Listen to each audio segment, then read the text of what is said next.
इंतखाबी कहमा-कहमी उम्मीदवारों के कागजात नामजदगी की जांच पड़ताल जारी। मखसूस नशिस्तों पर सियासी जमातों के उम्मीदवारों की स्क्रूटनी। इलेक्शन कमीशन में ऑनलाइन सहूलत मरकज़ कायम। उम्मीदवारों से मुताल्लिक़ मुख्तलिफ इदारे मुआवनत कर रहे हैं। इंतखाबी अमले की ट्रेनिंग भी शुरू। 7.5 लाख पोलिंग अफसरान, असिस्टेंट पोलिंग अफसरान की ट्रेनिंग 11 जनवरी तक जारी रहेगी।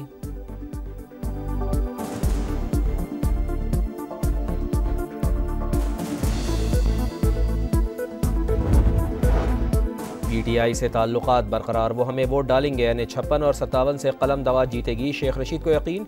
1 जनवरी से इंतखाबी मुहिम शुरू करने का ऐलान। कहा 6 फरवरी को एक ही जलसा करूंगा।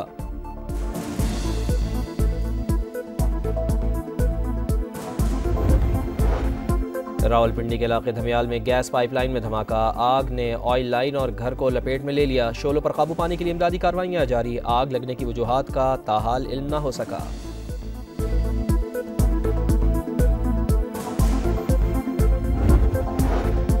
बरे सग़ीर के मुसलमानों को आज़ादी का तोहफ़ा देने वाले अजीम रहनुमा का यौम पैदाइश। पूरी कौम का बानी पाकिस्तान कायद आज़म मोहम्मद अली जिन्ना को खिराज अक़ीदत। कराची में मज़ार क़ायद पर गार्ड्स की तब्दीली की पुरवक़ार तक़रीब। PMA काकूल के दस्ते ने फ़राइज़ संभाल लिए। कायद आज़म के अफ़कार पर अमल तरक्की का साफ़ और वाज़ेह रास्ता। सदर मुमलिकत डॉक्टर आरिफ अलवी की मज़ार क़ायद पर हाज़री। फूल चढ़ाए, फ़ातिहा ख़्वानी। ज़ियारत में क़ायद रेजिडेंसी में परचम कुशाई की तक़रीब।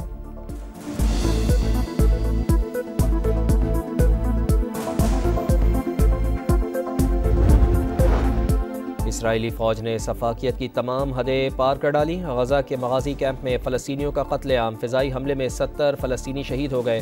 मगाज़ी कैंप और नसीरात के दरमियान सड़क तबाह। ज़ख्मियों की अस्पताल मुंतक़ली नामुमकिन। गज़ा इसराइली फ़ौज के लिए मौत की वादी बन गई। 4 दिनों में 50 सेहूनी फ़ौजी हलाक, 100 से ज़ायद ज़ख्मी। गज़ा की गलियों में गासिब फ़ौज और मुजाहिदीन के दरमियान शदीद लड़ाई जारी। अल-क़स्साम ब्रिगेड ने नई वीडियो जारी कर दी।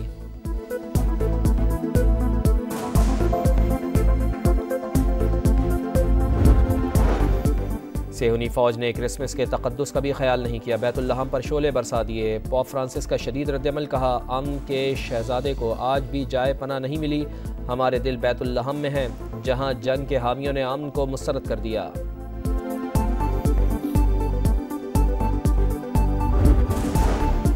ऑस्ट्रेलिया के खिलाफ दूसरे टेस्ट के लिए 12 रुकनी टीम का ऐलान। पर टेस्ट में फ्लॉप होने वाले सरफराज अहमद मेलबर्न टेस्ट से ड्रॉप। इंजर्ड खुर्रम शहजाद और फ़हीम अशरफ की जगह मीर हमजा और हसन अली शामिल। स्पेशल स्पिनर साजिद खान भी 12 रुकनी स्क्वाड का हिस्सा। इमामुल हक और अब्दुल्ला शफीक ही ओपनिंग करेंगे। पाकिस्तान और ऑस्ट्रेलिया के दरमियान दूसरा टेस्ट मैच कल से मेलबर्न में शुरू होगा।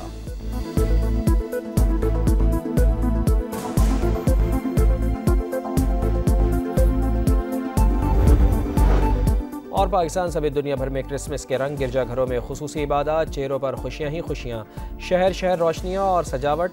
लंदन और पेरिस में जश्न का समा। गज़ा जंग के बाइस हज़रत ईसा अलैहिस्सलाम की जाए पैदाइश। बैतुल्लहम में सादगी से तक़रीब।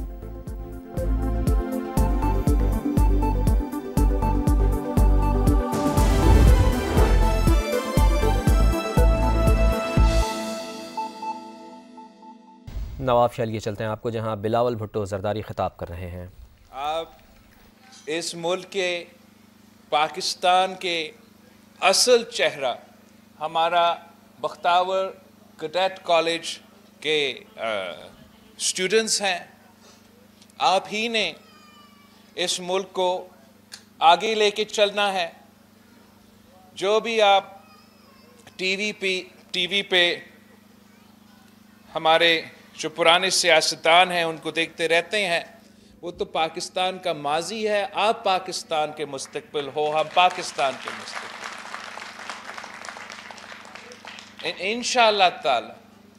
इंशाअल्लाह ताला हम मिल के मेहनत करेंगे और इस मुल्क का तरक्की में अपना हिस्सा डालेंगे।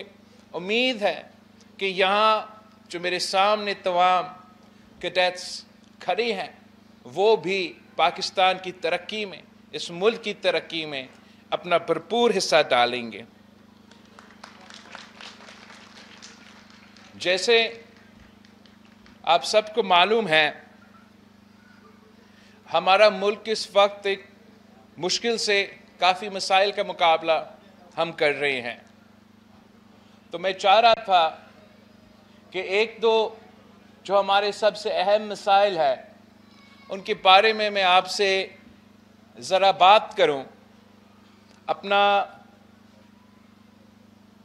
जो हम समझते हैं जो 3-4 सबसे बड़े मिसाइल है, उनके बारे में मैं ना सिर्फ आपसे बात करना चाहूँगा मगर आपके साथ एक नक्शा शेयर करना चाहूँगा, एक प्लान शेयर करना चाहूँगा। हम पाकिस्तान के अवाम के काफ़ी जो तकलीफ़ है, जो मसले हैं, उसको हम हल कर सकते हैं अगर हम मिल के मेहनत करते हैं, एक हो के मेहनत करते हैं, तकसीम, नफ़रत, गालम गलोच की सियासत को दफन करते हैं, तो इंशाअल्लाह ताला ज़रूर हम पाकिस्तान के तमाम मसाइल का मुकाबला कर सकेंगे। हमारा एक तारीख़ी मुआशी बहरान है इस वक्त। दूसरा, ख़ास तौर पे हमारे यहाँ जो अब हमने ये जो सैलाब है उनके असरात देखे हैं, तो एक तरफ मुआशी एक बहरान है, तो दूसरी तरफ मौसमी तब्दीली की वजह से पाकिस्तान को बहुत सा ख़तरा है।